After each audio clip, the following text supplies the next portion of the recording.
Welcome to Brighteon Broadcast News. It's Tuesday, November 14th, 2023. Thank you for joining me today. I'm Mike Adams, and the working title of today's episode is The Tipping Point of Anarchy, because I'm going to show you some things here today that will absolutely be disturbing, but they will underscore how quickly we are losing, or Western civilization is losing its grip on reality. It is sinking into the abyss of irrationality, of psychosis. It's as if all the false flags and the COVID bioweapons and all the psychological operations by the media, all of it has somehow just kind of reached a tipping point. And more than ever right now, people are losing their minds and everything is breaking down. In fact, yesterday, the internet broke for a while. I don't know, it was like 30 or 40 minutes, but Google was down, Facebook was down, YouTube was down, and our online store was even down for a short period of time. I don't even know what the cause of it was, but it was probably, as I've been saying recently, it's probably Dangerous Dan, the guy that breaks everything in your IT department, right? And as I said, every organization has a guy like that. But whatever the cause was, a large part of the internet broke. I mean, Cloudflare was down for a period of time. That's major. But what we are really witnessing here, I mean, things breaking, that's just a symptom. Even, in fact, runaway war is just a symptom. You know, runaway inflation is just a symptom. Crime in the streets, that's just a symptom. The underlying causes are the policies that our elected officials have pushed on us for generations, and it's not just Democrat policies, it's also a lot of things the Republicans did as well. These policies of not defending our nation, allowing the culture to be watered down, pushing Christian principles out of public schools, for example, while allowing, runaway abortion or child murder, late-term abortions, especially abortion up to the day of birth and so on. These kinds of policies, but money printing on top of that, and endless wars and coercion, and dumbing down the population instead of building up the people. The culmination of this is now here, and it's a hellscape. We are now living, if you're living in America, that is, we're living among a population of irrational, like frighteningly irrational and largely incompetent younger people, although, again, there are exceptions to this, and especially those who are homeschooled, and especially those who grew up on farms and ranches and so on and had to work with their hands, and there are exceptions. But by and large, especially the younger generation, has been brought up with none of the skills that are required to sustain human civilization. No work ethic, no morality, right? No faith, no skills, no hands-on anything. Just this attitude of entitlement combined with a certain level of apathy. Like, I don't care, give me my Starbucks. That's pretty much, that characterizes a lot of people in that generation. And as a result, our society has now crossed the threshold, the tipping point of anarchy, and things are breaking down, and they will continue to break down at an accelerated pace. And I want to show you a couple of videos here, actually 3 videos, that demonstrate this. And the first one comes to us from Todd Starnes, who tweeted this out, this urgent warning. He said, "We need help. This is a major interstate in Memphis shut down by gun-waving thugs. There's no law or order in our city. The Democrats will not protect us from the violence. Republicans in the State House won't do anything. We're left to fend for ourselves. Memphis has fallen to anarchy." Yeah. So let me play this video for you out of Memphis, and I'll talk over it while you watch this. Here we go. Now check out this car on the highway just doing donuts. And Todd Starnes tweets the following: "This is a major interstate in Memphis, shut down by gun-waving thugs. There's no law or order in our city. The Democrats will not protect us from the violence. Republicans in the State House won't do anything. We are left to fend for ourselves. Memphis has fallen to anarchy." And there you go. Just cars doing donuts, driving off in the distance, shutting down the interstate. This is what anarchy looks like. It's lawless. Notice there's no police responding. Nobody. Oh, whoa. Here's another car. Now they're up, doing more donuts in the highway. It's not just a one-off thing. This person is very likely to smash into the barricade, I think, or run over somebody else. Oh, a truck sneaks by. Yeah, that's interesting. Wow.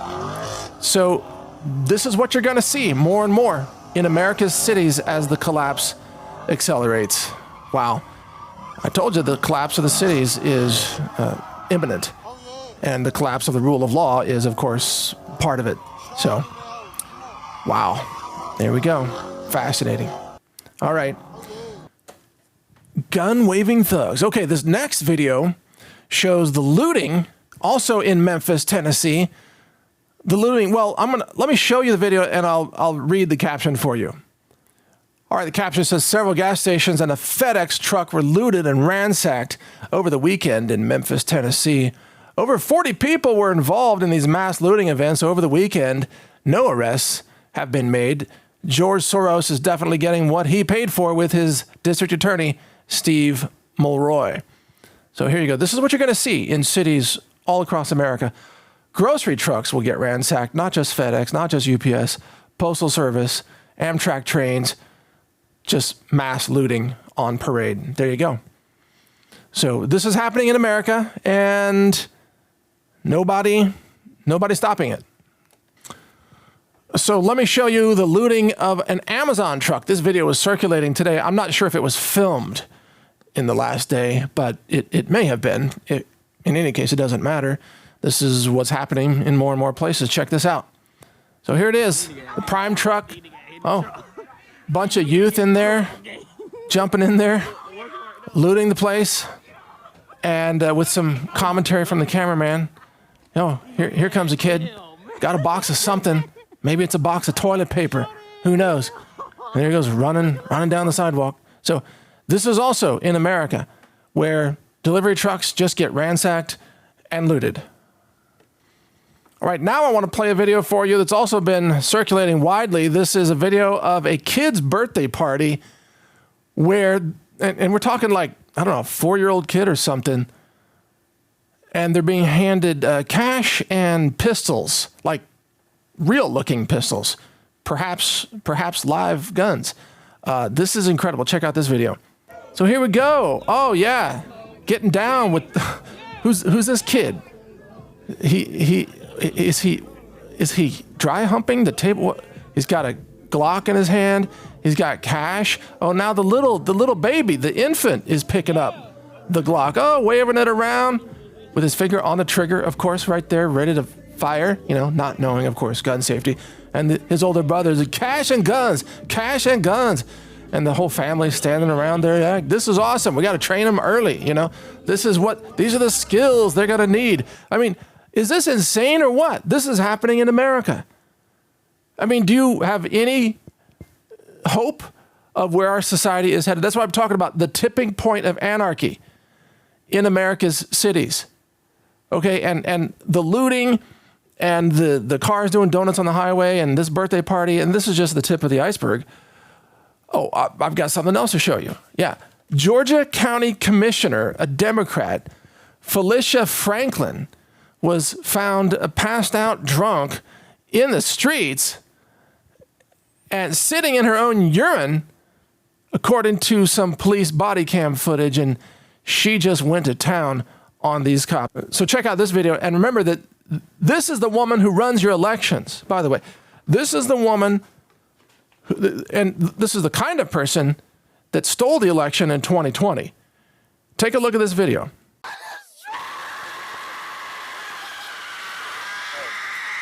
You need to stop. Felicia. You're going to make it worse than what it needs to be. Felicia. Get him out my face. I don't give a Get him out my face. Felicia. You better. Get him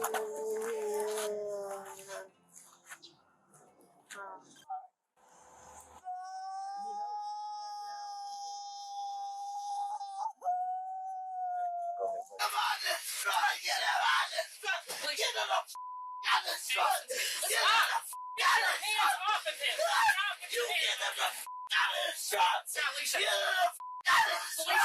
As long as nothing Okay, I'm is... right here. I'm not going anywhere. What happened? She's spitting up. She's throwing up. Hey, don't leave me. I'm not leaving you. I'm not going anywhere. You but No, she's not. He's not making it worse. All right, that's about all that I could stand. This is, again, these are the people who run your elections in Georgia and other places.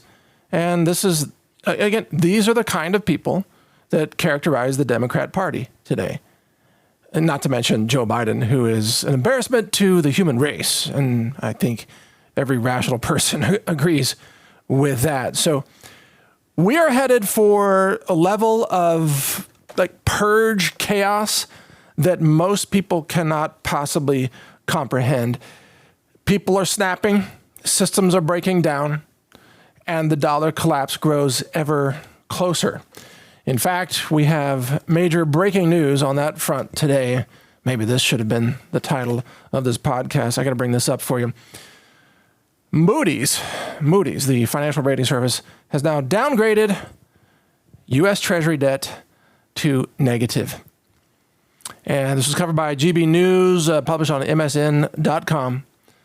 A U.S. economy warning has been issued by an expert, with treasuries no longer safe following Moody's change in the outlook of Biden's government from stable to, quote, negative. The ratings agency downgraded the president's government on Friday, saying the U.S.'s fiscal deficits are expected to remain very large, meaning debt affordability will weaken significantly. So the agency, which provides risk assessment services for large firms and organizations, warned that continued political polarization in the U.S. government poses a risk as Congress, quote, will not be able to reach consensus on a fiscal plan to slow the decline of debt affordability. Now, what they're actually talking about there, debt affordability, is what it costs to pay the interest on the debt. And as we covered a couple days ago, that is now over $1 trillion a year, which means that the U.S. has to print money to pay the interest on the debt that it already owes. And so there's a similar story on this, but covered from RT, that I think has a more accurate headline. Horseman of the economic apocalypse. Friday's U.S. debt forecast has shocked traders and bankers. Credit ratings agency Moody's hit the panic button as the U.S. debt outlook takes a dive to negative. You know what? I just got to interrupt myself. I like that headline so much, I'm going to borrow that. I think I'm going to make that the headline of today's podcast. Horseman of the economic apocalypse. I mean, it's accurate. That is accurate. I may borrow that. Anyway, let's see. Right after the markets closed on Friday, Moody's Investors Service shifted its outlook on the government of the United States from stable to negative. Now, they held this announcement until after the markets closed, of course. Now, I want to read a paragraph from the story that explains who is currently buying treasuries or who holds them. Now, listen to this list carefully, because this is actually a list of everybody that's going to get burned. Just royally screwed, left with nothing, because treasuries are going to go to zero as the dollar goes to zero. I mean, hand in hand. What's the ability of the U.S. government to pay back treasury debt when the government has dissolved? The answer is zero. It's going to be a massive default. The United States of America will default on its treasuries. That day is coming, and it's accelerating towards us at a frightening pace. But here's the paragraph. Check this out. Commercial banks, which are major treasuries buyers, use them for regulatory purposes and collateral and for hedging interest rate risk. So, that's just for starters. So almost every bank across the country buys treasuries in order to maintain the level of deposits of, quote, assets that are required by the federal regulators. It's a scheme. It's a federally enforced Ponzi scheme. The banks take your money, and then they actually can place a lot of risky bets on your money or loan it out to somebody else to earn money off that money. And then they have to maintain a portion of your deposit as treasuries in their bank to serve as collateral. So that forces the banks to buy treasuries, which helps keep the Ponzi scheme going a little bit longer. But continuing with this paragraph, pension funds, significant purchasers of treasuries, utilize them for long duration matching and collateral. All right, so pension funds are also going to, well, many of them, if they hold a lot of treasuries, they're going to go to zero when the treasuries go to zero. Now, from the story, the downgrade by Moody's prompts reflection on alternatives to treasuries, including consideration of Japan's government bonds. Japan's bonds are in worse shape than U.S. Treasury bonds, by the way. And Europe's bond market. Yeah, good luck, Europe. Europe's economy is in shambles already because of Nord Stream, not to mention what's about to happen with the escalation of world war across Europe, thanks to the U.S. trying to push everybody's buttons. Now, the higher cost of servicing debt because of heightened interest rates and larger or higher yields on treasuries, this is going to devastate America's corporations. And the reason why that is because of corporate debt. Corporations take on a tremendous amount of debt in order to buffer cash flow, to expand, sometimes just to cover losses, to cover downturns like during COVID or what have you.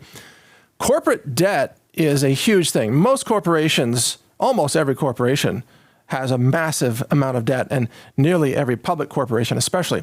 So from that story, this double whammy, talking about the debt downgrade, will send shockwaves through corporate debt, hitting the reset button at higher rates. In 2023, $500 billion of existing corporate debt is up for refinancing. So that means, sometime this year, $500 billion of corporate debt has to be refinanced at much higher rates than where it was previously financed years ago. Because years ago, it was, interest rates were zero or close to zero. Continuing to the story, followed by a hefty $800 billion in 2024. That's corporate debt up for refinancing. And then $1 trillion in 2025. So what are interest rates going to be in 2024 and 2025? What will the yields be on U.S. Treasuries? It's going to skyrocket.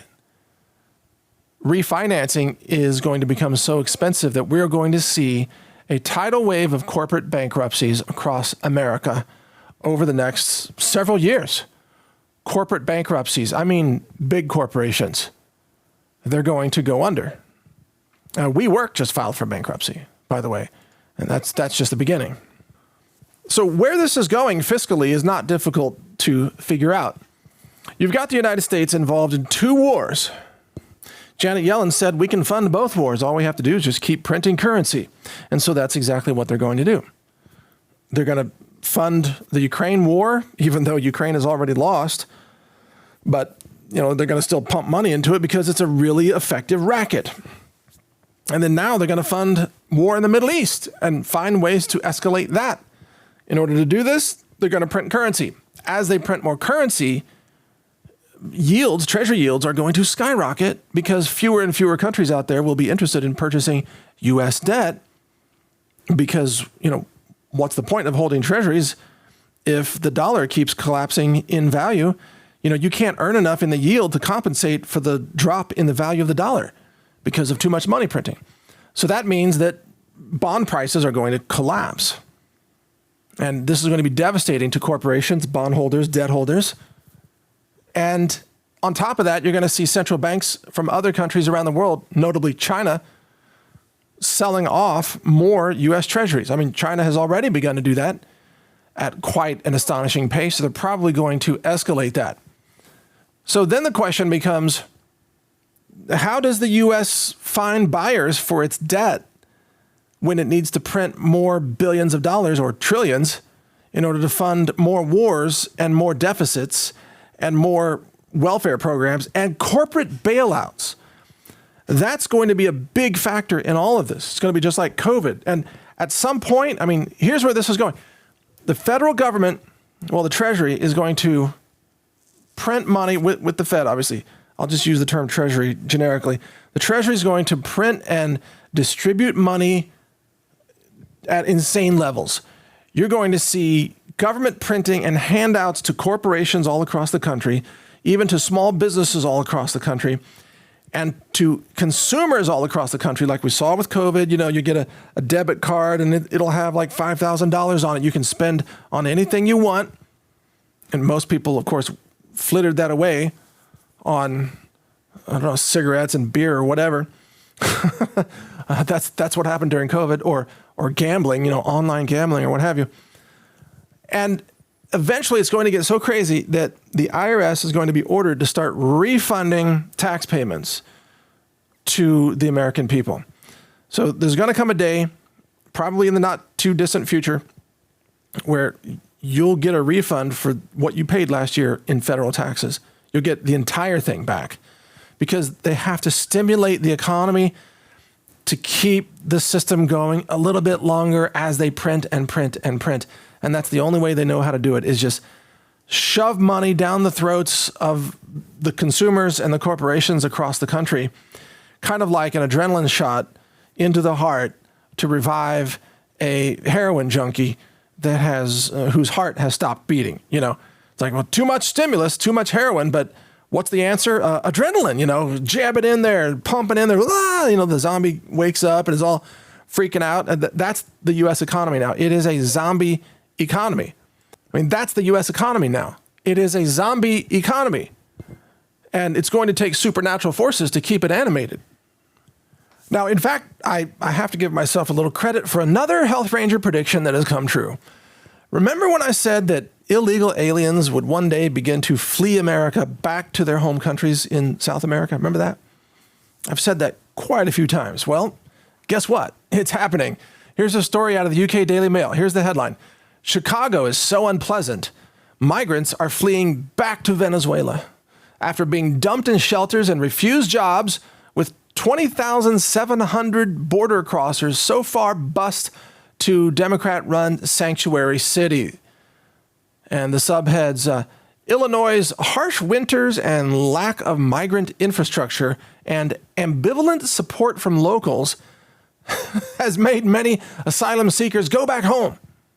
Now, that sentence is astonishing. I mean, harsh winters, yeah. Have you ever been to Chicago in January? The wind and the cold together.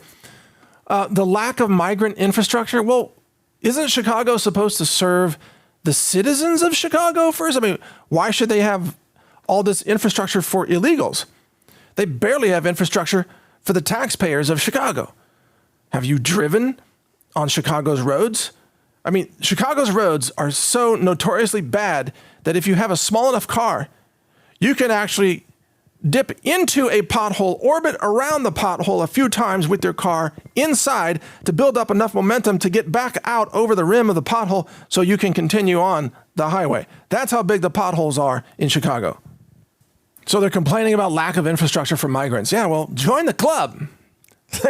There's hardly any infrastructure functioning in Chicago at all. But from the story, since August last year, 20,700 migrants have arrived in Chicago from Texas. Yes, Texas, our number one export now, is illegals.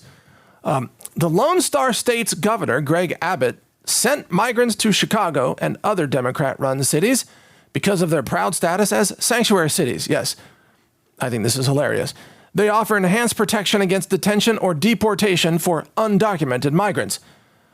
Now, because of Illinois' harsh winters and, lack of migrant infrastructure, many people who undertook the harsh U.S.-Mexico border journey actually turn around and go back home. So let me get this straight.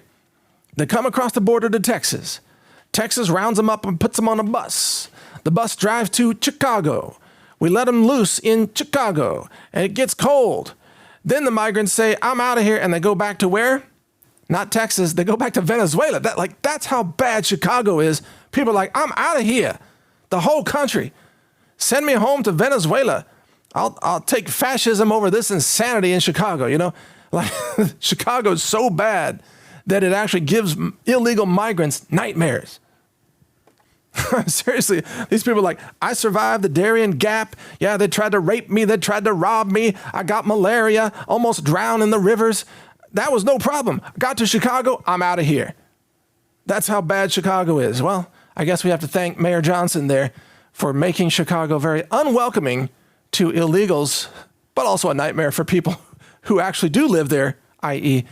citizens of Chicago. Here's the takeaway from that story. Quote, the family said the failed journey to settle in the U.S. had not been worth it, despite the extreme poverty and an authoritarian regime they were living under in Venezuela. In other words, Chicago is worse than living in extreme poverty under an authoritarian regime. That's how bad Chicago is. And, oh, by the way, we have an emergency interview with Michael Yon today, coming up here shortly.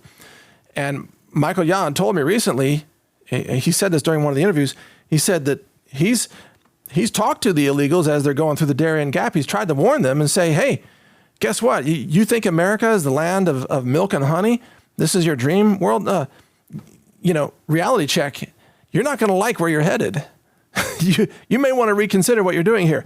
And sure enough, people are now fleeing America to get back to Venezuela. Hey, by the way, that reminds me, what do you think about Trump's new immigration plans? The New York Times did kind of a hit piece on Trump's plans, and I think the New York Times, of course, deliberately misrepresented what Trump wants to do. But let me run this by you here and see what you think. So Trump's big new immigration plan, or I should say, opposition to immigration plan, looks something like this. Oh, and he said in a recent speech, he said, quote, "We will carry out the largest domestic deportation operation in American history." So number one, Trump is going to ban Muslim immigrants. You hear that? I mean, you're going to be banned from immigrating just by being a Muslim.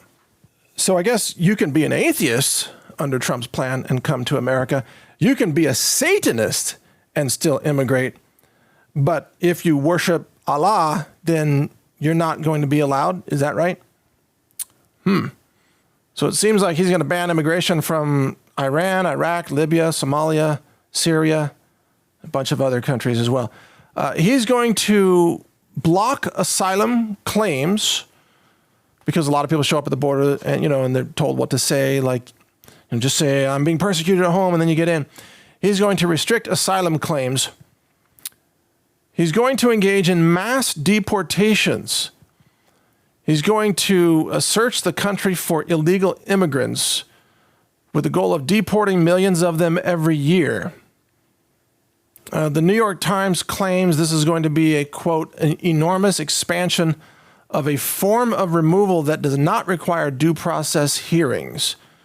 And he's going to retask local cops and National Guard soldiers in order to round up these people, illegals, for mass deportations. He's going to launch huge detention camps, new detention camps, to be filled with the illegals that are rounded up before they are booted out of the country. So Immigration and Customs Enforcement, ICE, they're going to be involved in these new camps.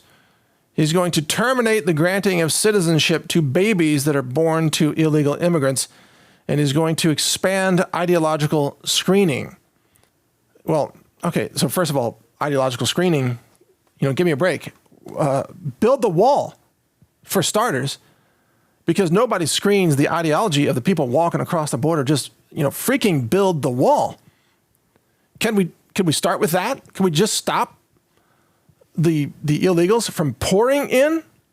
That would be major right there. Now, what do you think about the rounding up of so-called, illegals or migrants or whatever label you use? What do you think about this idea that Trump is pushing of rounding them up and, I guess, processing them in large detention camps and then kicking them out of the country?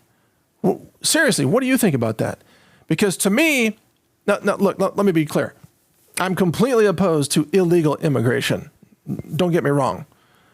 But I'm fully supportive of legal immigration. As you know, I'm married to an immigrant. And I know a lot of legal immigrants who have done extraordinary things as contributors to America.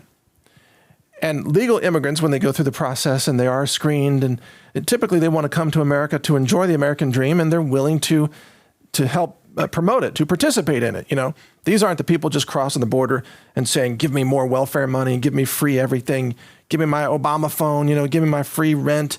No, these are people who want to work, they want to create. Many times they want to go to school, they want to get an education, they want to become engineers and scientists and whatever. They want to contribute to society. But my question about this idea of mass deportations and large-scale detention camps gets down to the question of, do we really want to turn America into some kind of massive police state? I mean, it's one thing to say that when illegals are arrested carrying out other crimes, like if an illegal steals a car and gets caught and you find out they're an illegal, yeah, boot them out. Or, you know, if they're involved in a home robbery or whatever, or they get arrested for violence or whatever, you find out they're illegal, boot them. But that's different than running around the country with a domestic immigration police force that is essentially looking at every person in a suspicious manner, every person who is not white, or I should say not white, well, yeah, pretty much not white. Because they're going to be looking for Haitian illegals, who are mostly dark-skinned, as you know. They're going to be looking for Mexican illegals. They're going to be looking for all kinds of brown people. They're going to be looking for Middle Eastern brown people. But mostly brown people, some black people, not so many white people. We're going to have, apparently under Trump, a kind of bounty squad, like an illegal migrant bounty hunter squad or program that has what kinds of powers? You know, this is my question. If we're going to have a civil society, what kinds of powers do these people have? Can they just enter anybody's home at any time? And we think there's illegals in there. Can they just break down the door? Can they just bust into a business? Can they break into a school? Can they take children out of schools? Can they stop any of us on the street and say, show me your papers, show me your passport, prove you're an American? I mean, this is what disturbs me from a civil liberties point of view. What is this going to look like in practical terms? Now, again, I want to be clear. I am not at all opposed to deporting illegals that are arrested for crimes. And of course, I want to stop the pouring in of illegals. Absolutely. And any that the federal government has in custody right now who already came across the border, but they've got them in custody, they should boot them. But running around the country with some kind of like bounty hunter squads looking for illegals, using what form of due process, what laws, what are the rules of evidence? What can these people do? I'm not sure that I'm cool with that. I'm not sure that I want to live in a police state society where all of us are subjected to, you know, on the spot searches of our vehicles. Like, what happened to the Fourth Amendment? I mean, what if you're driving down the highway, like I'm in my truck, and suddenly the anti-immigration police or ICE officers or whatever pull me over, like, we think you might be hiding illegals in your truck. Well, why do you think that? What's the basis of your suspicion? Oh, we don't have to have any basis. We're just going to search your truck. Well, no, I decline. You know, Fourth Amendment, get a warrant, you pricks, right? And then they're going to say, we don't need a warrant because Trump gave us, you know, whatever emergency powers. We can search your truck. We can search your back seat. We can search your rectum if we want to, right? I mean, this is what it's going to come to, like strip searching American citizens on the side of the road. Like, you might be hiding a migrant in there. Who knows? And I can tell you where this is going next. This is so easy to see. I don't need a crystal ball. With the economic collapse and food inflation and the dollar collapse, you're going to see the federal government offering rewards, bounty rewards for American citizens who turn in illegals. So you're going to start to have Americans turning in their neighbors. You're going to have them turning in their coworkers, you're going to have Americans versus Americans, and that is going to create so much suspicion and violence and distrust and just chaos in the culture. And then also the other actual practical question in all of this, and I don't care if I take heat saying this, but who's going to do the labor in America? Seriously, who's going to do the construction? You know, who's going to deliver the gravel in the dump trucks? Who's going to pick the crops? Not to say that illegals only do these things, but obviously most of agriculture in California is actually powered by illegal immigrants picking the crops. You know, that's what ends up on your dinner plate. Who's going to do the labor? You can't tell me that, oh, the American people will take those jobs. No, they won't. Do you know any young Americans that are willing to pick strawberries? Don't make me laugh. There are none.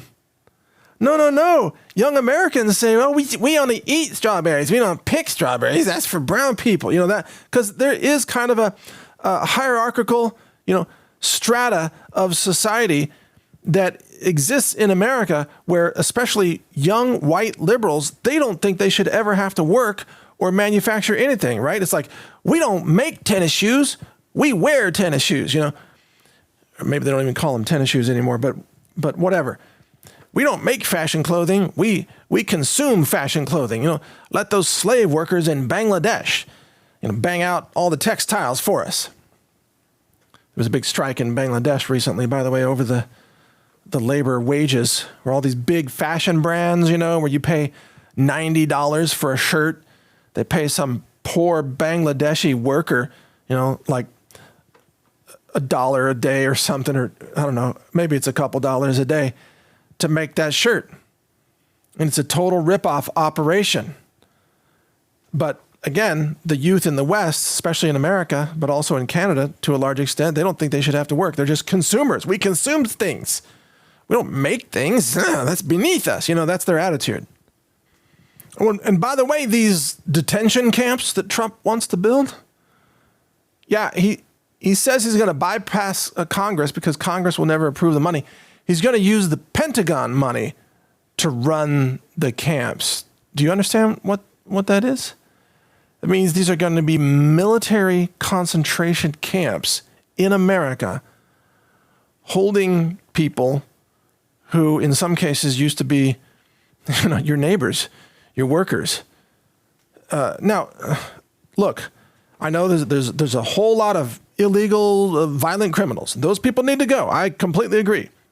There's a whole lot of would-be terrorists and extremists who hate America, and they're coming into America as a staging area. They want to occupy, they want to destroy, they want to sabotage. I get it. We do need to get rid of those people, but we can't turn America into a police state. You can't turn your neighborhood into a Nazi-style show me your papers checkpoint system. Because what, you think you're saving America? No, you've lost America at that point. You've lost your freedom. If it's not even safe for you to drive around, walk around, go shopping without all these, immigration police everywhere who have the power to take you and put you in a military concentration camp just because of the way you look in many cases. Oh, are you a little bit brown looking? Will it be safe to walk around on the streets if Trump pushes this plan? I tell you, as you can tell, I have issues with this plan. I have major issues with this. Now, there are elements of his plan that seem okay to me, such as, expanded ideological screening, sure. But what about build the wall first, right? And like I said, I agree with deporting criminals if they are also found to be illegals, kick them out. But don't turn our country into a show me your papers Nazi-style police state. That would be worse. Now, if we do nothing, by the way, if we don't address this problem, America gets overrun by violent extremists and criminals. And in some cases, radical Islamic terrorists. So we can't do nothing. We have to start the process right now of building the wall and halting the influx. but there's no willingness to do that. Even under the presidency of Trump, there was no ability to get that done.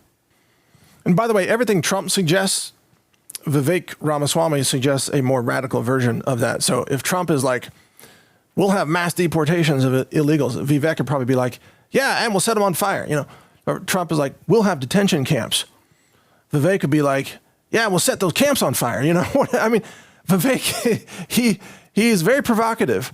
Everything he says is designed to, in effect, out-Trump Trump, which is a hard thing to do, but Vivek is actually in some ways doing it. But, you know, I'm not happy with Trump right now because of his stance on vaccines, Operation Warp Speed, and how close he is to Pfizer.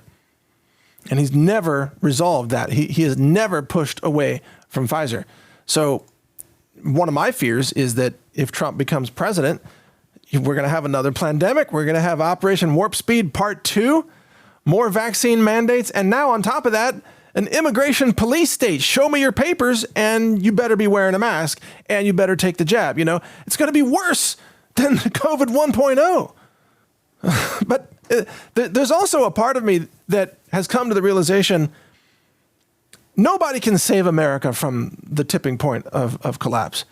Not Trump, not RFK, certainly not Biden, not any one person. America's done. I mean, it's doomed. We're past the tipping point of being able to pull this nation back from the brink of self-destruction. I mean, that's just the simple, honest truth about where we are. Financially, it's almost over. $1 trillion a year, interest on the debt.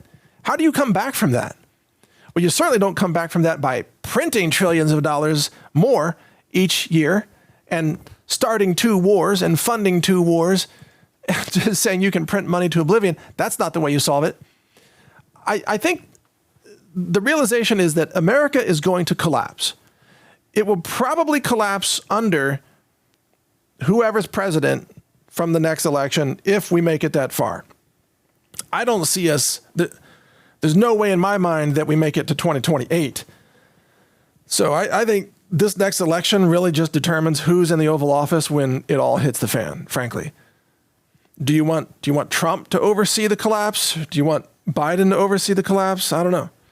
I guess at least with Trump, he probably won't try to take away your Second Amendment, right? You're probably going to need your Second Amendment during any kind of collapse. But he might take away your neighbors if they happen to be, you know, people who never became citizens, even though if they've been living there for 15 years and even working in America and, you know, not bad people, contribute to society, he's going to round them up, you know. That's going to happen if he becomes president. And so I've got a lot of concerns, obviously, about, well, I don't think there's anybody that can save us at this point. But thank God cooler heads are prevailing in Israel, huh? Yeah. Yeah, here's a story out of Information Liberation. I got to show you this picture. This soldier, this Israeli IDF soldier who is apparently gay or LGBTQ something, he's in Gaza and he unfurls the LGBT flag. Take a look at this photo.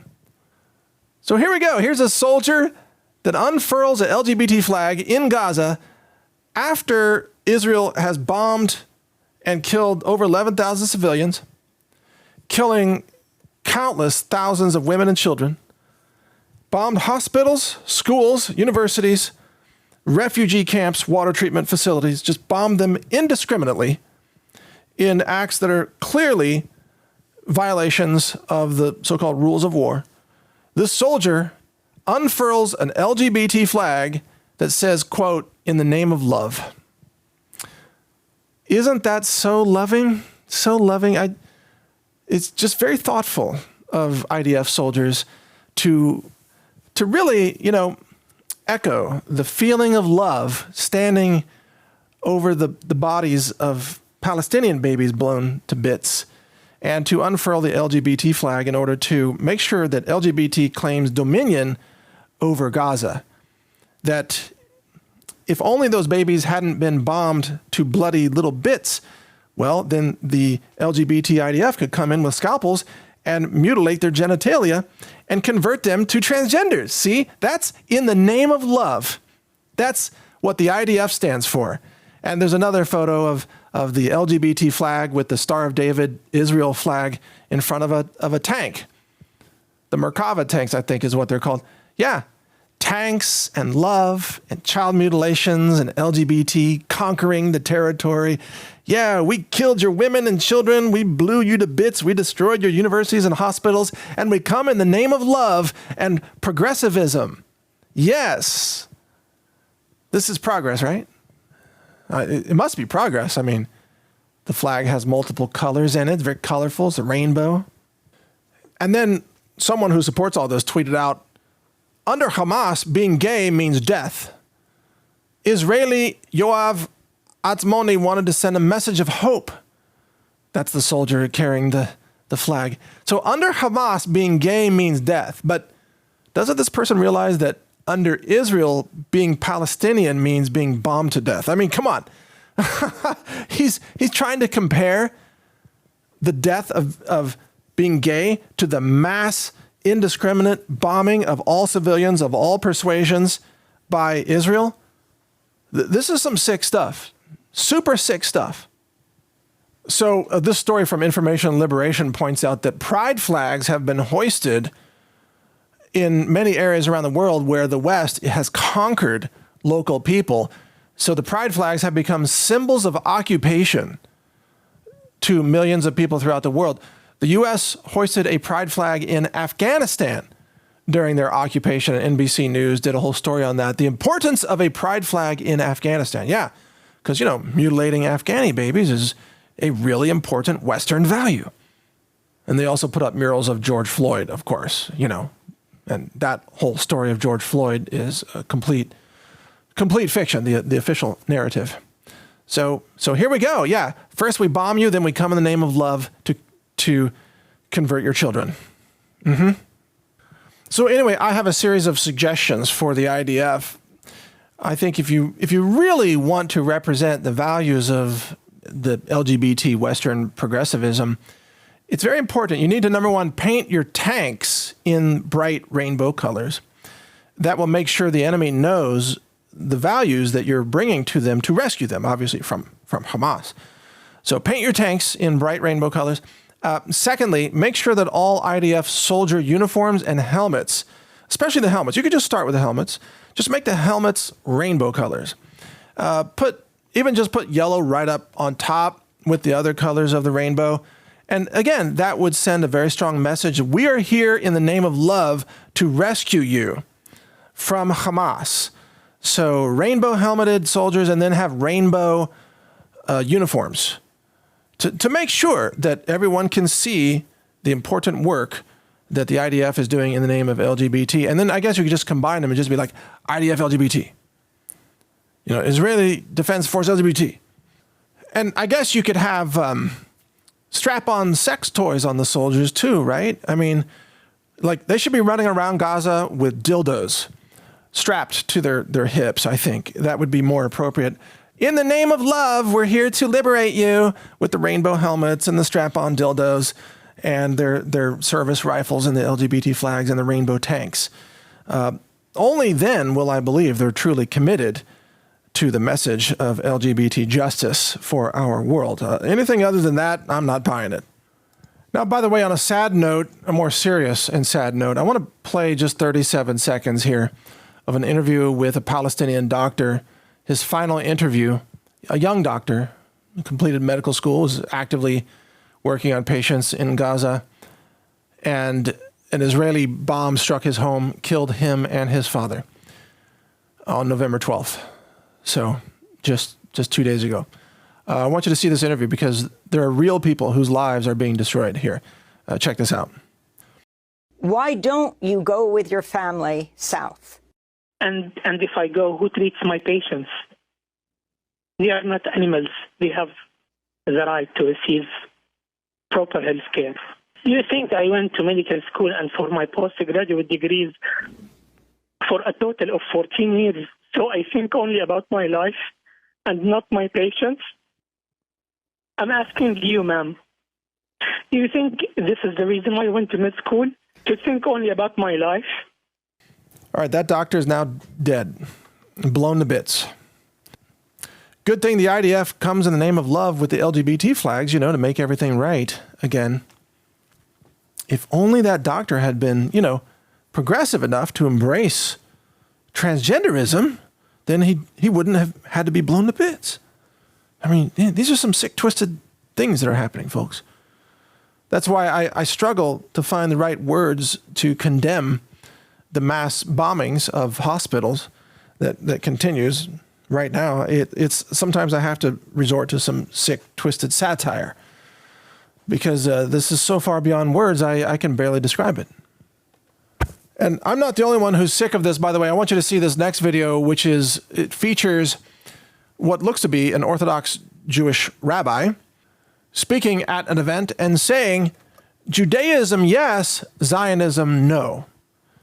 That's his message. This is a really important message and a very powerful message. It's over 2 minutes, but I want to play this for you because it's critical that we understand that, first of all, the nation of Israel does not represent Jews or all Jews. It doesn't represent Judaism. And the government of Israel has been taken over by Zionism. And most Jews are not Zionists, and many Jews reject Zionism, which at its core is a racist, genocidal philosophy. By the way, Zionism is. And so this is why you are seeing Jewish rabbis in America and around the world rising up right now and with great courage speaking against the ongoing genocidal bombings of Gaza that continue to be carried out by the IDF. You need to hear this. You need to understand and make that distinction. Not all Jews are in favor of Israel. In fact, most Israelis hate Netanyahu. And they hate him even more now because of what the path that he has put Israel on. So Netanyahu is not popular in Israel. He's not popular with Jews. Zionism is not endorsed by most Jews around the world. I would say the vast majority of both Israelis and Jews all over the world reject what Netanyahu is doing right now with Israel, right now to Gaza. So don't blame Jews for this. This is not Judaism. These are not the Jewish people that are carrying this out. These are genocidal Zionists that are hated and despised by most Jews. So watch this video to understand more. We have to remember, the state of Israel is not a Jewish state. It is a criminal state. You may call it a Zionist state, but never call it a Jewish state.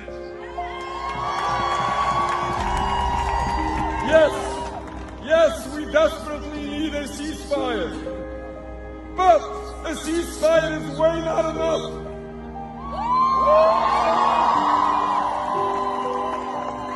We have to realize and we have to understand, if we are truly concerned for the safety and security of all, then we have to understand and realize what is the root cause of all what is happening now.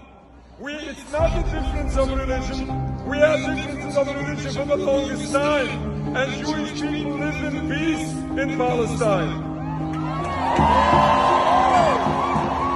A minority of Jewish people were respected and protected by the majority of Muslims. Why? How? Because we were brotherly in peace and harmony until this political movement of Zionism came in, misrepresented the Jewish people and destroyed their peace that exists.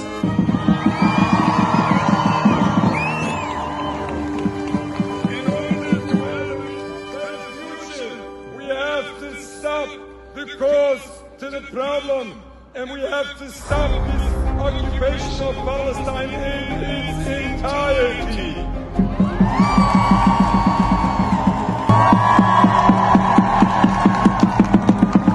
Judaism yes, Zionism no. Judaism yes, Zionism no. The state of Israel must go. The state of Israel must go. Judaism yes, Zionism no. Judaism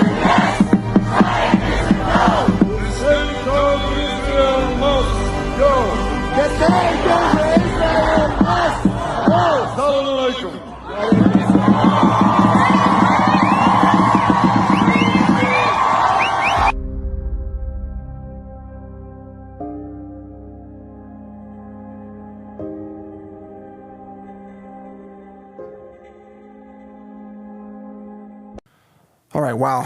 What a powerful, even historic speech there. And I want to be clear about something too. Criticizing Israel does not mean you support Hamas. It's very easy. I've seen a lot of people engaging in a lot of intellectual dishonesty saying that anybody who protests against Israel is a Hamas supporter. That is not at all the case. I don't support Hamas, but I absolutely reject what Israel is doing to Palestinian civilians right now. Absolutely. I also reject what Hamas did on October 7th. See, because I consistently condemn violence against innocent people, no matter who's carrying it out. But there's a lot of people out there that selectively support genocide as long as it's being carried out by their tribe, their team, their side. And that's intellectually dishonest. But understand, we are headed for escalation. Regardless of what you think about the current sides or factions or who's involved or what their motivations are, because admittedly, it is a very, very complex situation with a complex history, complex belief systems, and all kinds of false flags and disinformation flying around. It's hard to sort it all out. It's hard for any of us to sort it out. That's why we have to rely on core principles. Principles like, hey, let's not bomb and murder children. Let's not bomb hospitals. People say, well, there might be tunnels under the hospitals. There's tunnels. If there's you still don't bomb hospitals. What if there's tunnels under a hospital, in Los Angeles, and you think there's terrorists in the tunnels? Do you bomb the hospital? No, you don't. You go into the tunnels and you root out the terrorists. That's what you do. You don't bomb the hospital to the ground. It's absurd. It's crazy. But no matter which side you support, if any side, if we can't find a way to live together as different people and different ethnicities and different nations in peace without bombing each other, then we're gone. Ask yourself this simple question. If the whole world acted like Israel, where would we be? What would the world look like if every nation said, well, we have the right to bomb anybody we want. We have the right, we think there's terrorists in your nation, in your hospitals, in your apartment buildings. We're just going to start bombing indiscriminately. If every nation did that, what would the world look like? It would be a collapsed hellhole, which is, of course, sort of where it's headed anyway. But that's because of these kinds of activities by irrational, insane lunatics in the State Department of the United States, in Netanyahu's government, in Biden's administration, and many other examples like Trudeau in Canada. Complete lunatic, total psychopath, right? It's these kind of people, and don't even get me started on the leaders of Western Europe. Those people are mentally ill. It's like there's been, too many kings and queens inbreeding or something through the history of European leaders, and they've all turned into psychopathic, entitled morons or something. Yeah, that is the way I feel about a lot of those European leaders. Now, I'm not talking about the European people. The European people are amazing, especially the Dutch. The Dutch are awesome. Dutch farmers are the best. I love the Dutch farmers, but man, the Dutch politicians are lunatics, and the Dutch farmers agree with me on that point, by the way. But the summary of all of this today, the U.S. is headed for a tipping point of anarchy. Systems are breaking down. Rationality is breaking down. The financial system is breaking down. U.S. debt has been downgraded to negative. The Treasury is going to have more and more difficulty selling off U.S. debt. And the cost to service the debt is over $1 trillion a year, and it's going to explode. We are now in the accelerating chapter of the end times. We are literally watching in real time the complete self-immolation of Western civilization. We're watching the West set itself on fire and burn itself to death right before our very eyes, even as we live within its bounds. This is what we're witnessing. It is nothing less than that. Understand what you're seeing, what you're experiencing. That's the only way that you can navigate it. And if we get through this without World War III, without nuclear weapons being launched, consider us to be incredibly blessed.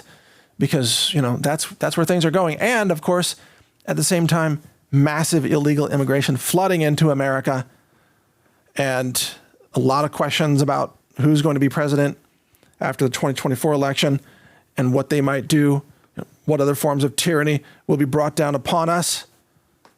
we're going to be lucky to make it through this.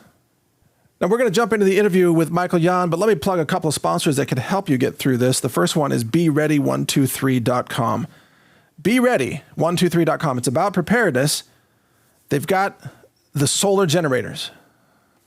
If you go to the website, BeReady123.com, and you'll see the specials, the deals that they have on the packages with solar panels, solar generators, that have the onboard lithium batteries and the inverters and charge controllers. This is a way to be able to function even when the power grid goes down. And I think that having a backup power solution is absolutely necessary. So if you don't already have a solution, avail yourself of that solution right there, BeReady123.com. And then in terms of the financial collapse, the dollar collapse, well, the debt blowout that's coming, I interview a lot of financial guests, and I study this almost every day in terms of monitoring news headlines and looking at the financial stories and so on. That's why I cover a little bit of that every single day. The very best strategy for insulating yourself against the collapse of the value of the dollar is to put assets into things that hold value and that are hard assets that you can have as a form of self-custody. And that list, as you've heard me say many times, is gold and silver and land, and then more recently, privacy-oriented crypto. Even though it's not physically real, it is very usable. And if it's privacy-oriented, then no one knows that you have it, and you can use it with privacy intact. And Monero is by far the best crypto in that space. But Firo, F-I-R-O, is about to launch some major new innovations, probably early 2024, that I think could also be a game changer for Firo. So gold and silver are key to this. Now, I don't recommend speculation. I'm not saying gold is going to hit $5,000 an ounce. I'm just saying that gold and silver preserve the value, whereas fiat currencies, keep losing value every day. If you had invested in gold in like 1990 with the dollars back then, you would find that the gold has skyrocketed in value. I think it was like $250 an ounce or something back then, or maybe even closer to $200. Now it's $2,000 an ounce. So gold has amplified its value in terms of dollars, while the dollars have lost value. Since 1990, how much value have dollars lost? Tremendous amount of value. You could buy a car in 1990 for what, like 10 grand, and that same car now might be $60,000 or something like that. The dollar's lost value, gold has held value, and silver has held value, and I believe they will both continue to hold value because of their intrinsic properties. Our sponsor in that space, which is a company that you can trust, is the Treasure Island Coins and Precious Metals Company. You can find them at metalswithmike.com, and they will deliver physical gold and silver into your hands, guaranteed, insured, discreetly, or they will vault it for you in insured, guarded, well-protected, high-security vaults. And they can also vault your gold or silver for an IRS-approved IRA program. So if you want to get into gold and silver as kind of an insurance policy against currency losses, then this is a great option to consider. Go to metalswithmike.com. You can check out their real-time pricing on their website. And please understand, they don't pay me any affiliate commission whatsoever. I don't earn anything on the gold and silver sales. They are just a regular flat fee sponsor that helps support our network because we have such considerable costs with bandwidth, especially on Brighteon.tv and Brighteon.com, serving out, petabytes of bandwidth every month now. The bandwidth bill is pretty substantial, so that does help fund our operation. But so they do help support our network. But just to be clear, I wouldn't recommend somebody unless I use them myself. I recommend them to my family members and friends. If anybody calls me and says, where should I go to get gold and silver? I point them to Treasure Island. It's very simple, metalswithmike.com. You can trust them. They do a great job, and they have excellent customer service, and they'll be happy to answer your questions. So with all of that, let's jump into the interview with Michael Yan, just recorded a few hours ago, with some urgent messages about the ongoing invasion of the United States of America with illegals. Check it out, and I'll be back with you tomorrow with another interview and more updates then. Take care. All right, welcome to today's emergency interview here on Brighteon.com. I'm Mike Adams. We're joined with an impromptu interview, completely unscheduled, but absolutely necessary, by Michael Yon, the international war correspondent and, of course, the world traveler. Last time I talked with you, Michael, by the way, welcome to the show. It's great to have you on today. Thanks, Michael. I'm in Guatemala City right now, surrounded by this place is filled with volcanoes, all active. Oh, wow. Yeah, there's about to be a volcano erupting in Iceland. And isn't there also a volcanic eruption is it in Italy right now as well? Oh, I don't know, but I'm happy not to be there if one of those is about to pop off. Yeah.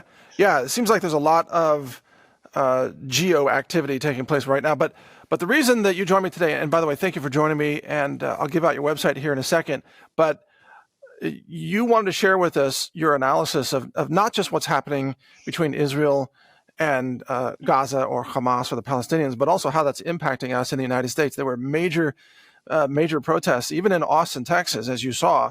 Looks like, I don't know, 100,000 people, 10,000. I couldn't tell exactly. It could be anywhere. It could be any of those numbers or more.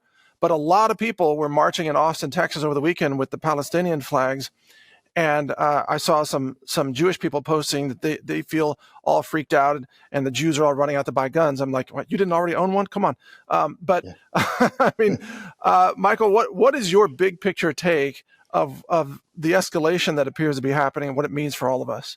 Yeah, that's interesting, by the way, that you said that, Michael. You're a super prepped person. Those of us who are actually ready don't need to go do anything. Right. Got my gun on my hip right now. Yeah, I mean, come on. Exactly. And we're like, okay, here we are.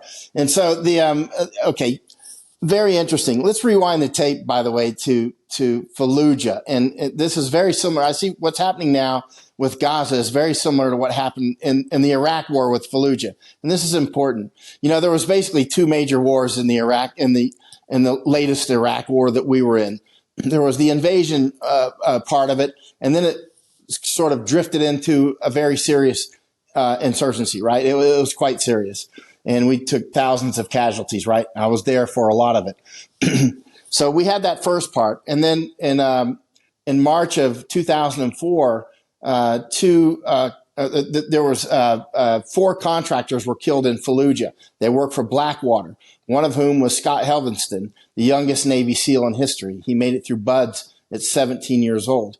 And some people say that's nonsense, but it's absolutely true, and they can find it online.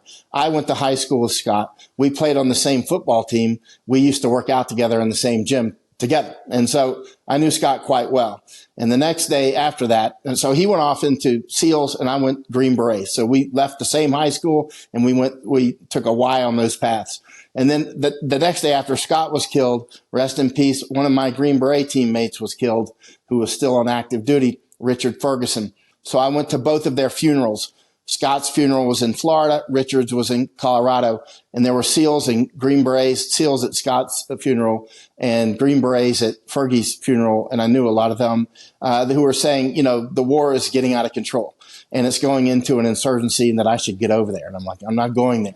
But at that point. And so after Scott was killed in Fallujah, those 4 contractors were killed that worked for Blackwater, hanged off the bridge. The United States went in there hardcore and killed more than 1,000 people in Fallujah. Now, keep in mind, up to that point, this is very similar to what's happening in Gaza. Up to that point, Fallujah actually had been mostly peaceful. Not that Gaza has been, but Fallujah, believe it or not, the city of mosques, they call it, had been mostly peaceful. And then that happened. Many of the people in Fallujah were also upset and were ready to turn over many of the killers, right? But instead, the United States rolled up the cannons, rolled up the airstrikes, went in there, killed at least 1,000 people. How was that responded to by the rest of the world? You had Muslims from North Africa rolling in. You had, at Scott's funeral, by the way, there were media from all over the world. It was unbelievable. Even from, parked. I was at his mother's house with one of our mutual friends. We were all high school friends, and there was journalists parked around her house. It was unbelievable, all the way from Japan, everywhere. It was a zoo. At the funeral as well. It was disgusting. And so the bottom line is, people from all over the world flooded into Iraq. I mean, it was the Star Wars cafe of jihadists, right? People from Northern Africa, all over the Middle East, all over different parts of Iraq became active who weren't active before. We had people come in from the United States. We had people come in from Europe. So the war increased dramatically after our response to the murders of the 4 contractors. And so then through 2004, the war increased. And then finally, at the end of 2004, the United States launched another attack called Operation Phantom Fury. And at this point, that's when I realized, hey, this is a full-blown insurgency. And, Secretary of Defense Rumsfeld was saying, no, they're dead enders or whatnot. And as somebody who's seen a lot of war, I'm like, no. This is clear signs of insurgency. So I flew over to Iraq, and I was not there for that second attack at Phantom Fury. I came at the very end. But Phantom Fury killed, again, just devastated Fallujah.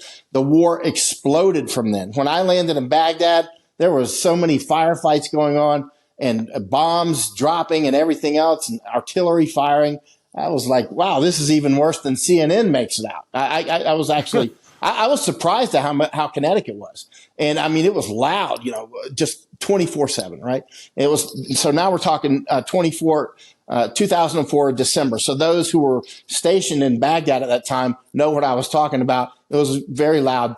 And so from there, I went off to other battle zones, and I just did a tremendous amount of combat in that war, and I became very familiar with it. And I mean combat, not war. There's war correspondents that mostly stay in hotel rooms, and then there's combat correspondents who are real combat correspondents who are like 1% of the actual war correspondents. So don't get those confused. You don't meet too many actual combat correspondents. You meet a lot of war correspondents, but you don't meet very many combat correspondents. So I spent a lot of time in combat. That's what I did. And the New York Times and the U.S. Army said I did more time in combat than anybody there, right? And that was when I was just getting warmed up. I was just getting limbered up when they published that in the New York Times. What I'm getting to is I knew that war intimately as time would unfold. And I knew many of the people that we were killing and capturing would often say that the ones who survived and that we captured would often say they were there because of Fallujah. They came from places like Algeria. They came from places like Sudan. They came from Yemen. They came from all over the place because of Fallujah, right? And go ahead, sir. Well, and yeah, the number of deaths that you're referring to in Fallujah is a tiny fraction of the number of civilians that have been killed in Gaza. Yes. That's why what's happening in Gaza is like supersized from Fallujah, right? This is like, I don't know how many have been killed in Gaza because, both sides lie like crazy. The Israelis lie just as much as Hamas. I mean, let's face it, no side can be believed. But what we can see from some of the satellite imagery is that parts of Fallujah are being flattened, right? Now again, on the scale of the earth, this is and on the scale of war, it's actually quite tiny. On the scale of Gaza, if you're there, it's absolutely shattering. I mean, it's a local genocide is what it actually is. And so now when you say that, people go, "Oh, you're pro Hamas." Not at all. I realize how dangerous they are very much. I've had a lot of friends shot and killed and blown up by these guys, right? Not just Hamas, but other species of these jihadists, right? And including Al-Qaeda and whatnot. And anyway, the bottom line is this is going to grow. Wars are inherently unpredictable. Anybody that, like say Ukraine says, hey, this war will be over in 6, they don't know what they're talking about. When they say it'll be over in 6 months, it's like you just discount it. I don't care if you've been in the military 30 years and served in 50 wars. If you're saying when this war is going to end and how it's going to end, I don't even listen anymore. It's talk to the hand, right? And so nobody knows. Wars are inherently unpredictable. They do two things that are predictable. They grow and they get out of control. That's what wars do. And they get out of control in very unpredictable ways. So let's talk about the possible vectors of escalation. As far as we know, the bombings have not stopped, although there's talk of a possible a temporary ceasefire, maybe in exchange for some hostages, for example. That might happen. But we saw yesterday the Israeli War Cabinet voted to wage a full attack on Lebanon or on Hezbollah. And Netanyahu has said no to that. I guess Netanyahu wants to keep this a single front war, obviously where he has more of an advantage. If Hezbollah gets strongly involved, that's a whole nother front, not to mention Turkey. But where do you think the vector of escalation is going to burst through the seams next? Unpredictable. It will burst. One person that you might want to invite on is Joseph Humire. In fact, I asked 6 people to fly to Guatemala for a meeting, and one of those was Joseph.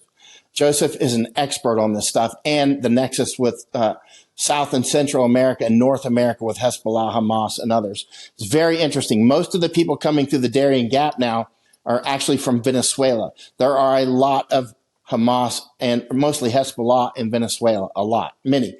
In fact, it's interesting when you talk with Joseph about this. When he flew to Guatemala last week, we talked a couple of days straight about it. Interesting. There actually is a place in Syria where they speak Spanish, right? And almost nobody probably knows that because they lived here first and then they went back to Syria.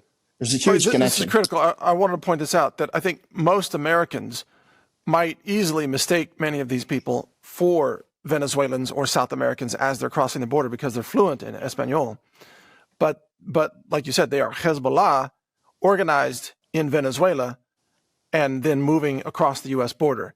So very easy for them to maneuver in that way, again, because of even physical features that can look similar to the untrained eye, correct? Oh, definitely. They got the same body. I mean, they grew up in Venezuela. I mean, so they're completely native. They didn't just learn Spanish. They grew up speaking Spanish.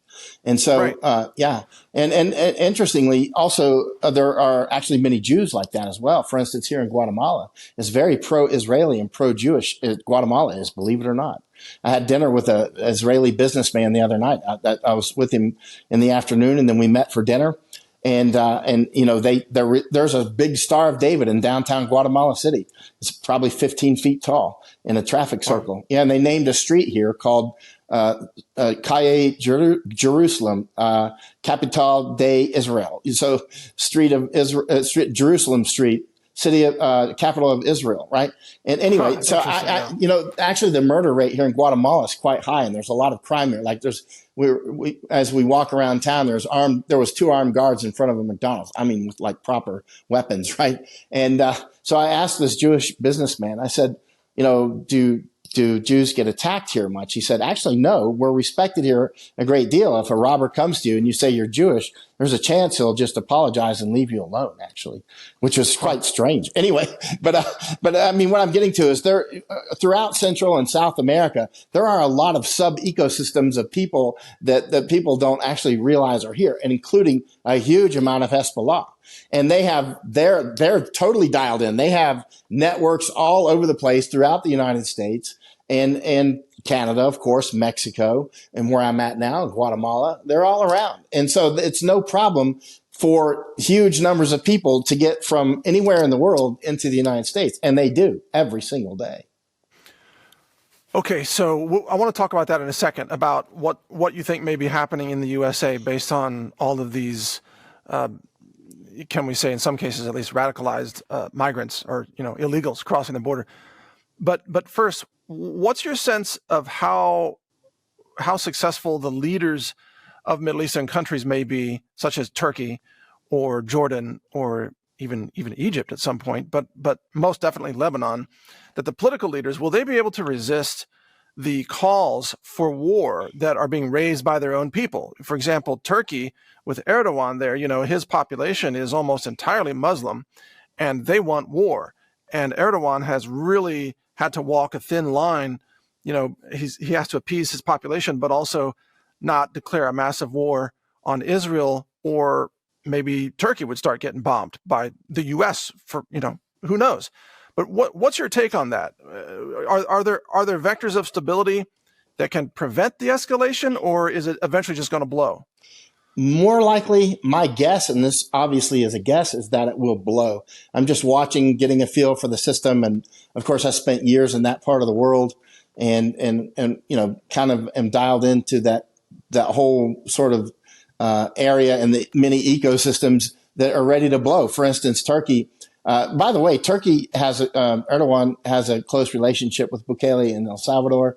Iran has a very close relationship with Venezuela, as does CCP, as does Russia, right? So, I mean, there's so many connections. It can blow in so many different ways and for so many different reasons, right? It can be just a mistake. It can be, you know, you can clearly see that our so-called government is itching for war and wants war and is trying to create casus belli with Iran, right? I mean, by the way, this is very important.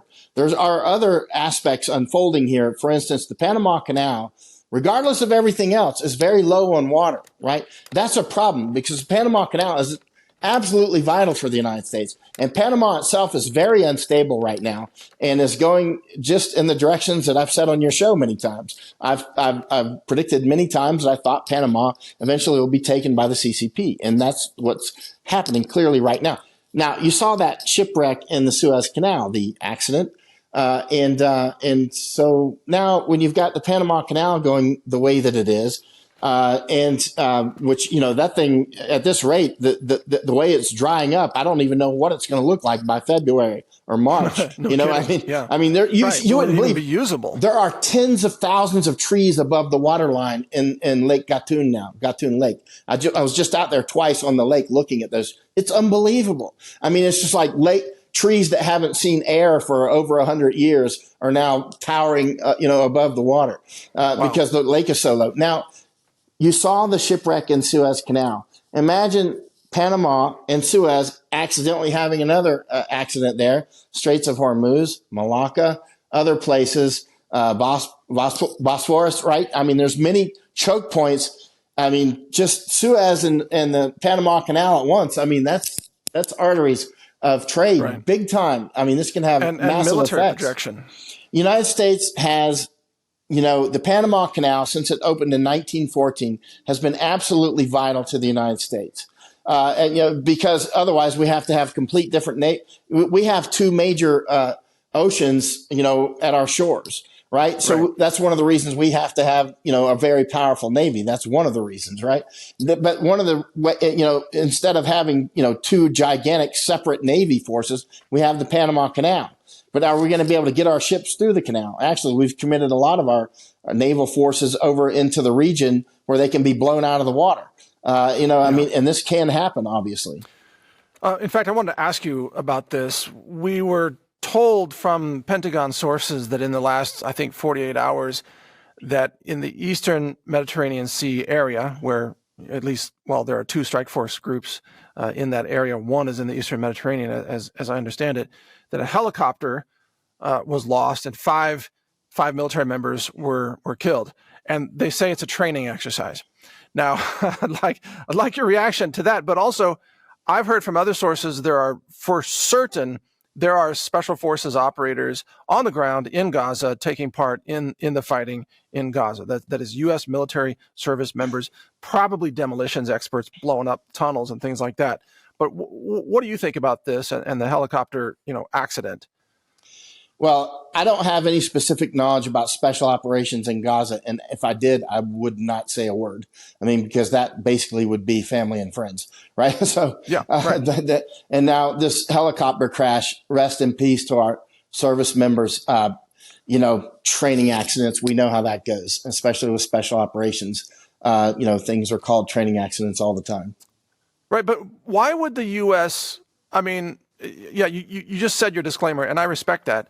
But why would the U.S. even consider, if they're doing it, why would they consider putting U.S. military members on the ground where they could be taken out? It's almost like this could be a vector for escalation, especially if one of them gets captured and then, paraded around as a POW, something like that would be horrifying.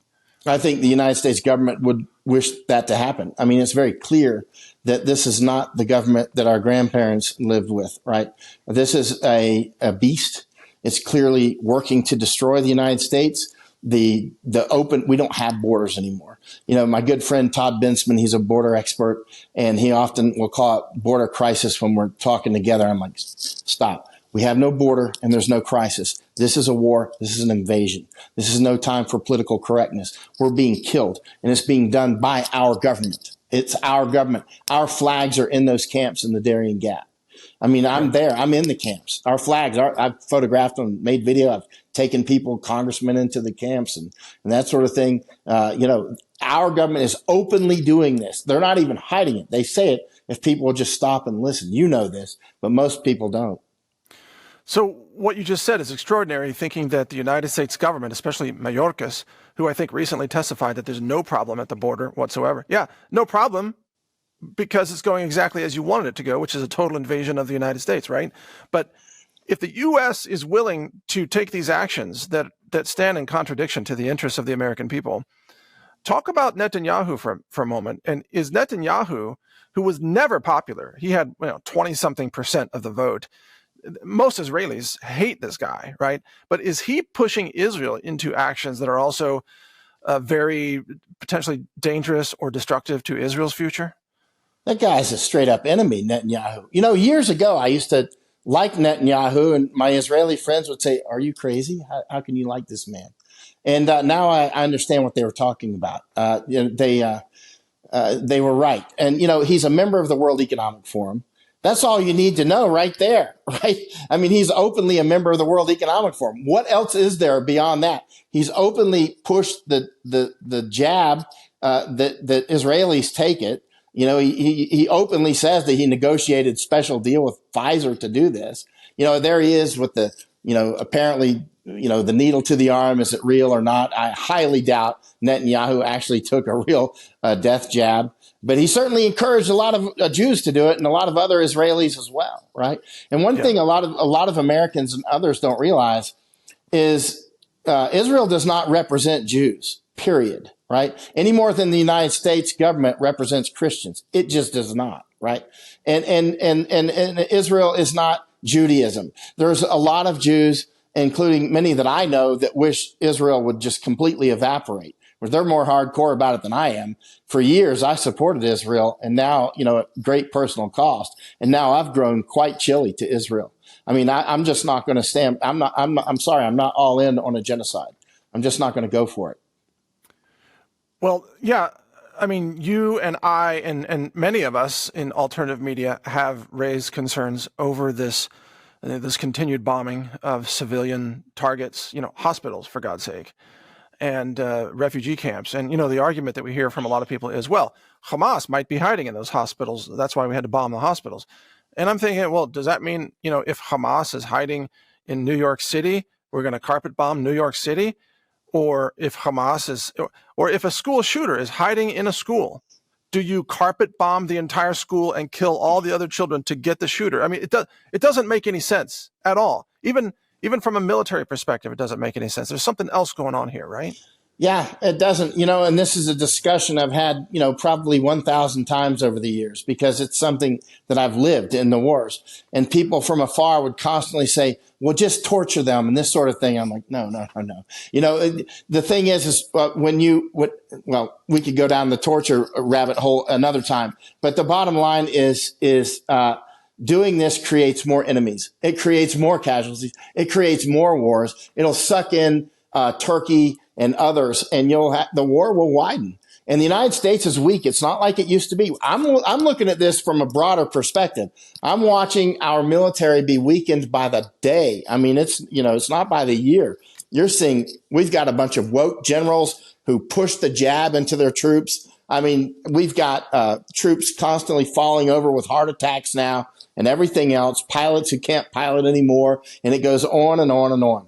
And so and our economy is clearly crumbling. People keep talking about one day we're going to go into a recession. I think you already know, Michael, it's not going to be a recession. We're going to go like 5 mountain ranges beyond recession. It's going to be, old, like what our grandparents went through, but worse, because now we got a lot of other people. We've got a lot more fish in the aquarium, and a lot of these cultures are highly predatory, and they've been taught to be predatory specifically against people like us. It's coming. There's going to be a massive civil war in the United States. It's clear as day. Now, that massive civil war that you're speaking of, will that be like an activation of a lot of the illegals or gangs like MS-13 that have crossed the border? Or are we also talking about extremists, extreme Islam terrorists in the United States targeting Christians and perhaps Jews? Or, is it going to be more the narco cartels working with the CCP targeting U.S. National Guard bases and infrastructure? Like, any idea what's more likely for that to look like? All the above. I mean, this is a jungle. Nobody runs the jungle. And actually, when I was in the Iraq War and and also in the Afghan War and some other conflicts, they're highly complex. It's not just Sunni versus Shia or Kurds versus Arabs or Syrians versus so and so. It just goes on and on. They become quite complex, like southern Thailand, very complex. Philippines, very complex. And I was in Nepal in that war. I was out with the Maoists for a long time. I wasn't actually I never wrote much about it, but I spent a year in Nepal. Again, very complex. There's clearly a whole sub ecosystem of Chinese coming through who are coming through for something much broader. The Chinese now we see militant jihadists or militant Islam does wish to rule the world. They are ultimate globalists, but so is CCP. So there's competing globalists here. World Economic Forum, CCP, Islamic Jihad that wishes to rule the world. And what's quite interesting here is the Chinese.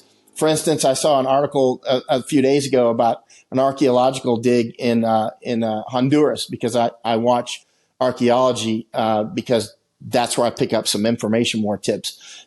For instance, I suspected that Chinese would be doing archaeological digs here in Central America, because what they'll do is either, they'll actually, I've been told that Chinese have been caught dumping artifacts into the sea around Japan so that they can find them later. So what they do is they say, hey, like this dig in Honduras, they say, hey, we found these artifacts. They're clearly from Chinese origins, or, our cultures are overlapping with the Mayans or others. And then they say, hey, you're our people. So what the Chinese Communist Party has been saying is that the people that came over the landmass when, the Bering Straits, the land connection, that they were all actually Chinese. And so all the Native Americans, whether it was Mayans or Cherokee or whoever, that they are all of Chinese origin, and that we stole their land.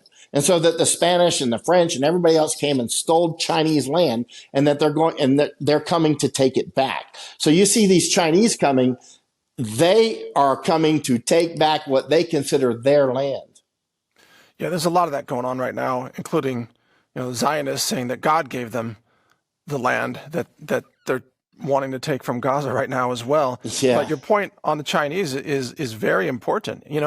We have, I'm just thinking, humanity is right now on the verge of a real breakout of nuclear war. And all it's going to take is maybe Israel firing nuclear artillery, if they have that, or launching a nuclear bomb from one of their US made fighter jets. And then it's, anything goes at that point. Then it's Russian Kinzhal missiles. Then US aircraft carriers could take hits. And who knows what Iran has, and who knows what Pakistan might give Turkey in terms of nukes to use against Israel. The first nuke goes off, we all better have a bunker at that point. That's the way I'm thinking. Yeah. That's the way wars go too. They often start like this, and then they just go out of control. If you've ever been in a firefight, of which, I've been in a tremendous amount of firefights, they often start with just a couple of shots, right? Often it'll start like that. And I mean, sometimes they start with a lot of shots at once, but usually they start off with just a few shots, and then it builds. And before you know it, within a few minutes, you got thousands of rounds per minute flying. You can't even hear. It's just one giant gunshot, right? And that's what this is at risk at doing, except on a larger scale. And keep in mind, at this point, if you're Saudi Arabia, you're definitely thinking about going nuclear, right? And UAE and all the rest must be seriously looking at it at this point, because they don't want to be left with the only man not holding, glow sticks. Yeah, exactly. Before we wrap this up, let me ask you to give out your website, your locals, or whatever else you want to give out. Go ahead. Thanks, Michael. I'm on locals.com, and I'm on X every day, Michael_Yon, Y-O-N, and Substack, of course. And then most importantly, actually, I work behind the scenes providing information to people that they use on their shows. Because at this point, we don't have time. I don't have time to do it. I'm just trying to get this information out there so that people can prepare. And, our government, by the way, if one of our aircraft carriers or ships gets sunk, I would not be surprised if our government immediately goes nuclear. Because this is a very irrational government that we have. These are like children that are on drugs even. They're just completely out of control. They have no control whatsoever. I share your concern, and I'm wondering, if we make it to 2024 and, perhaps a different administration, hopefully, in office, because I agree with you. And this current State Department, run by people like, Victoria Nuland and Anthony Blinken and so on, they are really irrational. I would call them lunatics or even sociopaths who don't understand history. They don't understand military assets. They don't understand economics, geography, or anything. They're just running around the world trying to bully everybody, and they're finding out that it's actually not working.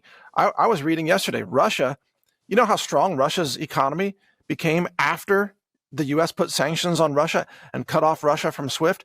All that did was force all of Russia's billionaires to invest in Russia. They couldn't send money out anymore. So the Russian industrial base just exploded. Now Russia alone is manufacturing something like 7 or 8 times more munitions than all of NATO combined, including the United States. I mean, it's extraordinary. Remember those reports that the Russian economy will collapse next week, next month? And, a lot of us were watching it going, I don't know, because you see, Putin is not insane, right? And the Russians are not insane. One of the things I've said to some of these people, and, because I'm usually overseas, they'll ask me about, Putin or whatever. And I say, I'm not, it's actually mind-boggling that me as an American, like a very serious American to the core, would say, I actually think Putin is much more moral and sane than our president by far. Who would you trust your children with, Putin or Biden? I mean, Biden's obviously not the president. He's just a meat puppet. Clearly. Yeah. Or as you said before, the dog king. They put a dog king in place to insult us all. Okay. I know we have to wrap this up here. Any final thoughts you want to leave our audience with of sort of what we should be watching out for next in all of this? Well, the invasion continues and it's increasing. It's not decreasing at all. It's absolutely increasing. The invasion of the United States? Of the United States. And, and Mayorkas, when he says there's no problem at the border, there's no problem because he wants an invasion, right? And he's clearly creating it. And he's openly doing it. And he says that he's doing it. And the bottom line is winter will be here soon enough. Where are all these people going to go, right?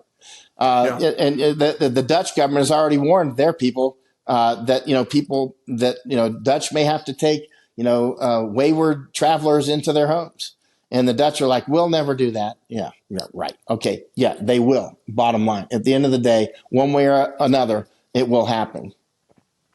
I also read a story in the UK Daily Mail that said that some illegals that have been trying to live in Chicago are so disillusioned with the collapse of Chicago that they're fleeing back to Venezuela. They should. You seen that? I saw the report. I thought you sent it to me, actually. And I may have, And the bottom line is that I told a lot of the Venezuelans and others coming through. I said, you're going to go up to the United States, you're going to get in a civil war, you'll be lucky to live, and you're going to be running back to your country. I've told many of them that. And they're like, they think I've lost my mind. I'm like, you'll see. You'll see. Yeah. All right.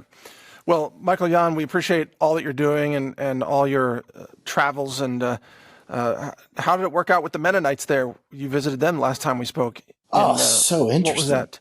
Yeah. Belize? Where was that? In Belize. And the Mennonites are so interesting. Actually, I want to go back there and talk with them some more. If the lights go out for the Mennonites, they're not going to notice. I mean, right. They got some good ice cream, though. They do own some. They have these ice cream stores in Belize, and Ann Vandersteel and Masako Ganaha went into one of them, and they sent me some video, and I said, "Well, come get me." And we went back there, and unbelievable. The Mennonites are the people in Belize love the Mennonites because they're so honest and they're good carpenters, and they make good food, and they don't even use electricity very much except for their ice cream stores and a few other things. All right. Well, that's great to know. Great to know there are some stable human beings somewhere on the planet who aren't like carrying out genocide against somebody else. The Mennonites, when you talk with them, you're like, hey, I'm talking with people that are not on drugs. You know? Right. No, they're not on pharma all the time. I'm talking with actual humans. It's like, I know. It's so rare. All right. Well, thank you, Michael. We appreciate you and stand by. Let me just give out your information again. It's Michael Yon, YON.locals.com to find Michael on Locals. And then on X, it's, I believe, Michael_Yon, correct? yes, sir. Thanks, Okay. Michael. All right. Thank you, Michael. Stand by. And thank all of you for watching. Mike Adams here of Brighteon.com. God bless you. Get ready. Stay safe. It's going to get interesting from here forward. Take care.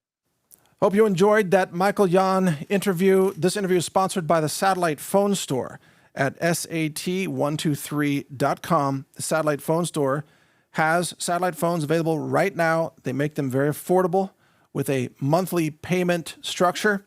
Gives you a certain number of minutes. And then after your contract is up, you own the phone free and clear, and you have all your minutes that you haven't used because they roll over month to month. Now, why do you need a satellite phone? Because it's the most reliable form of communications when the power grid goes down or the telecom system goes down, which is what just happened in Australia. By the way, total failure of the comms system. The phones went down, 911 services went down, hospitals were offline, the entire train system was offline in Melbourne, and internet was down.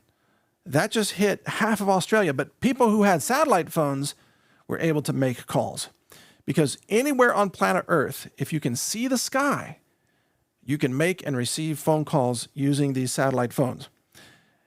Just go to SAT123.com to find out what's available now. They also have Bivy sticks, which are two-way satellite text messaging devices. They're very tiny devices, very small, about the size of an ice cream sandwich. And they use Bluetooth connections with your phone, but they don't use the cell towers, but just to read messages and compose messages. But the messages are actually sent to the satellites via the Bivy stick just by having it point at the sky. And it talks to the satellites, and that gets relayed back down to ground stations to send text to anybody's phone or to receive text from anybody's phone. You'll just get a phone number that will come to you through the satellites. It's just a regular looking phone number, like a US phone number. These Bivy sticks can also be used to alert family members if you're lost or you need rescuing. You can pre-set up an alert list of people to be emailed with your geolocation if you decide to turn that feature on. And then by pressing an emergency button, you can alert everybody to where you are. Maybe you're lost, maybe you need rescue, maybe you're buried in an avalanche or a war zone. Yes, I mean, these devices will work in Gaza. They will work on a ship in the ocean. They will work in the deserts of Nevada. They will work anywhere in the world where you can see the sky. So if you want backup comms, I won't travel without them, by the way. I always have both a Bivy stick and a satellite phone with me at all times in my vehicle. And if I ever travel by air, I would bring them with me as well, although I would have them turned off at that time. But you can get these now at SAT123.com. That's the satellite phone store. And their products and their solutions are saving lives right now all over the world. So give them a look and find out what they can do for you. Thank you for listening today. A global reset is coming. And that's why I've recorded a new 9-hour audiobook. It's called The Global Reset Survival Guide. You can download it for free by subscribing to the naturalnews.com email newsletter, which is also free. I'll describe how the monetary system fails. I also cover emergency medicine and first aid and what to buy to help you avoid infections. So download this guide. It's free. It's my gift to you simply because I want like-minded people to survive.